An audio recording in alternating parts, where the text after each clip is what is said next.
बुधवार की देर शाम मुंबई के समंदर से लगभग 8 किलोमीटर दूर एक पैसेंजर बोट डूब गई और इसमें 13 लोगों की मौत हो गई। आज हम एक ऐसे ही पैसेंजर बोट में मौजूद हैं जो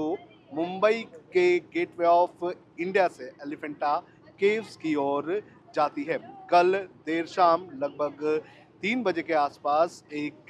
नीलकमल नाम की बोट जो है वो गेटवे ऑफ इंडिया से निकली थी और उसमें लगभग 100 के आसपास पैसेंजर्स मौजूद थे। लेकिन वो जैसे ही यहाँ से लगभग 8 किलोमीटर दूर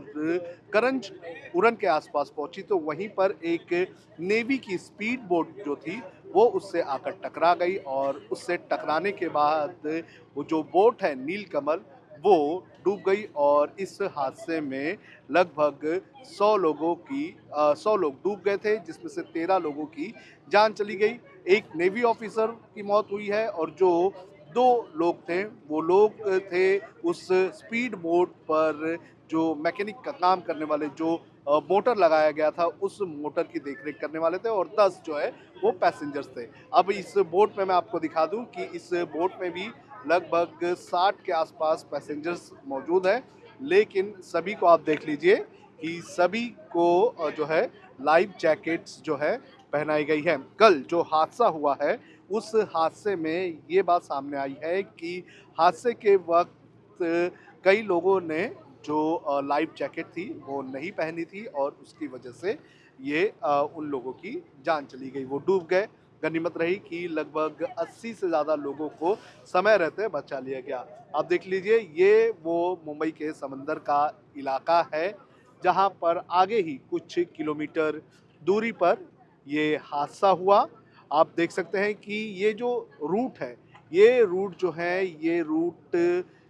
यहाँ से गेटवे ऑफ इंडिया से होते हुए एलिफेंटा की ओर जाने का ये रूट होता है और दिन में लगभग 30 के आसपास जो बोट्स होती है वो यहाँ से एलिफेंटा के लिए जाती है। एलिफेंटा जाती है और वहाँ पर जो पैसेंजर्स होते हैं उन्हें लाने का भी काम किया जाता है और इसी बीच में आप देख सकते हैं कि यहाँ पर कुछ बोट्स, बड़ी बड़ी जो मर्चेंट वेसल्स हैं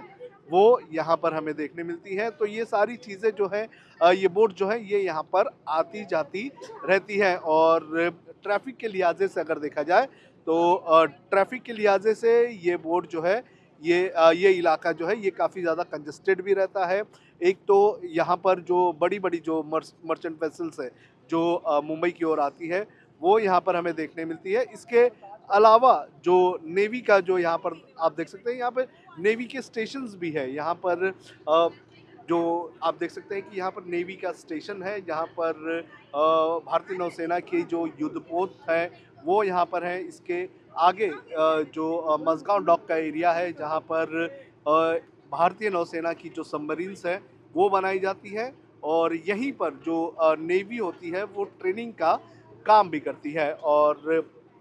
ऐसी ही एक बोट जो है वो ट्रेनिंग का काम कर रही थी। स्पीड बोट जो थी वो ट्रेनिंग का काम कर रही थी और उसका जो मोटर था, जो स्पीड बोट का मोटर था वो चेक करना था, वो नया लगाया गया था और वो किस तरह से मोटर काम कर रहा था इसकी जांच जो है वो करना था और इसी के लिए वो बोट जो है वो समंदर में आई हुई थी, उसकी टेस्टिंग की जा रही थी। दो उस बोट के मोटर को मैन्युफैक्चर करने वाली कंपनी के लोग मौजूद थे और एक शख्स जो था वो नेवी का ऑफिसर था जो उस बोट को ड्राइव कर रहा था। कहा जा रहा है कि जब समंदर में इसी तरह से समंदर में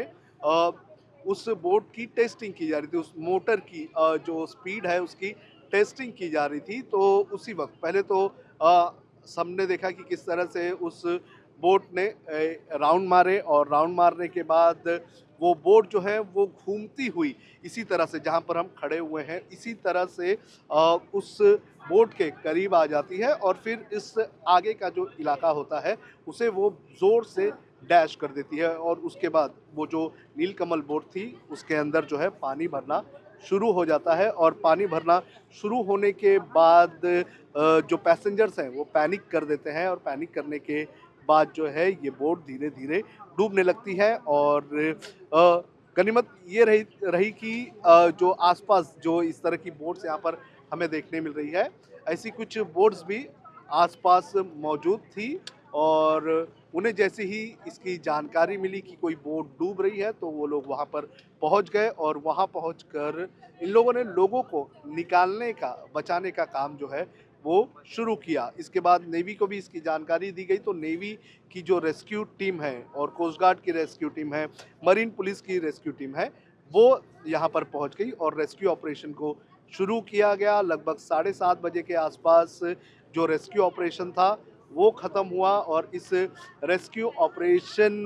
के बाद जो बोट थी नीलकमल की, जो फेरी वाली बोट थी, उस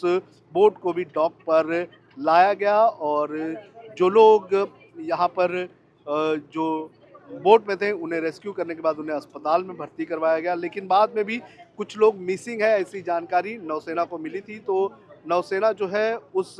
मिसिंग लोगों को जो है ढूंढने का काम अभी भी कर रही है। हालांकि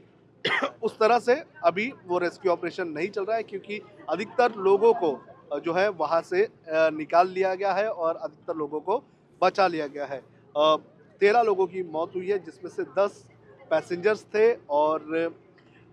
3 जो थे जिसमें से 2 उस मोटर मैन्युफैक्चर करने वाली कंपनी के लोग थे और एक शख्स जो था वो नेवी का ऑफिसर था। हालांकि वो जो छोटी बोट थी जो टकराई थी स्पीड बोट, उस स्पीड बोट में कहा जा रहा है कि और भी लोग मौजूद थे लेकिन बाकी लोगों को बचा लिया गया। हालांकि नेवी ऑफिसर थे तो बच गए लेकिन जो ड्राइव कर रहा था कहा जा रहा है कि उस ऑफिसर की जान चली गई है। तो इसी तरह से आप देख सकते हैं यहाँ पर जो बोट्स है, आप देख सकते हैं कि देखिए नौसेना की बोट जो है वो अभी भी यहाँ पर गश्त लगा रही है। इंडियन कोस्ट गार्ड की एक बोट यहाँ पर आप देख सकते हैं वो भी यहाँ पर है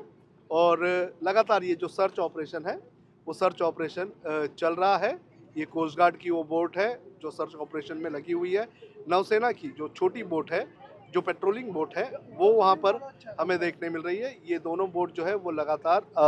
रेस्क्यू ऑपरेशन जो अभी बचा हुआ है, सर्च एंड रेस्क्यू ऑपरेशन जिसे कहा जाता है नौसेना की भाषा में, सार भी जिसे कहा जाता है, उसको अंजाम देने का काम किया जा रहा है। और